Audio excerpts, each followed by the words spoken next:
রাধে রাধে বন্ধুরা, সকলকে জানাই সুপ্রভাত। আজকে আমি তোমাদের সঙ্গে শেয়ার করব আমি কিভাবে সকালে গোপালকে সেবা দিই।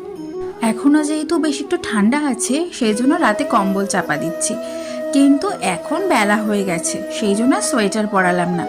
এখন গোপালকে আমি সুন্দর করে সাজিয়ে নেব। আমি গোপুর 3 বেলা সেবা করি। সকালবেলায় ঘুম থেকে উঠে, তারপর স্নান করে একবার, আর শেষে সন্ধেবেলা।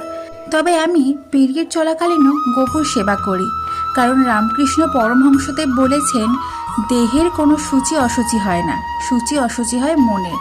তোমরাও কি আমার সঙ্গে একমত? তাহলে আমাকে কমেন্টে জানিও। তো চলো এবার সকালে ব্রেকফাস্টটা গপুকে দিয়ে দেওয়া যাক। এখানে আমি একটা বেদানা দিয়েছি, দিলাম জল, মাখন, মিষ্টি, আর এখানে হচ্ছে বিস্কিট আর বাতাসা। অন্যদিন দুধও দিই, আজকে আর দেওয়া হয়নি। তো গপুকে আমার ব্রেকফাস্ট দেওয়া কমপ্লিট। আবার আসবো গপুকে নিয়ে অন্য কোনো ভিডিওতে। আজকের মতন টাটা।